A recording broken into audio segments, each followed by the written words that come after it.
Ashamaa harka fuunee jaalatamtoota fi kabajamtoota hordoftoota meettaatu nagaaf jaalalli rabbii isiniif haa ta'u. Har'a yuutuubii yeroo nuti akaawuntii qayyaranna jennee yookaan akaawuntii jijjiirrachuudhaaf yeroo kaane nuuf hin jijjiirramu haala kana ta'a jechuudha. Fakkeenyaaf isinitti agarsiisa. haala kana nu jalaa ta'a jechuudha. مسابقة إثيوبيا الدولية لحفظ القرآن الكريم وتلاوته. بالله يهونبኝ እንዲህ ተገርሜ ተደንቄም አላውቅም። ምንኛ በአማራ አቀባበል በሚያስደስት ትልቅ ስብስብ ነው የተቀበላችሁ። ቦሌ ዓለም አቀፍ አየር ማረፊያ yuutuubii haala kana akkas erga godhannee booda akkasitti gadi xunna isaa booda ishee tana gadi xunna jechuudha. isaa booda erga haala kanaan xunne haala kanaan nu ba'a jechuudha.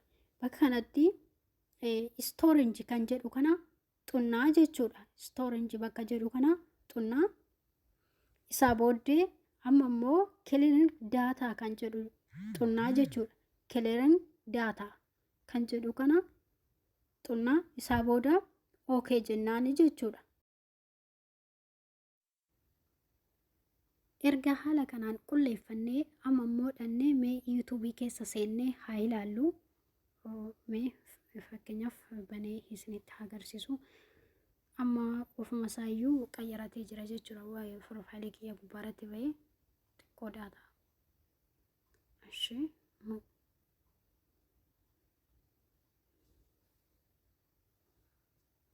السلام عليكم.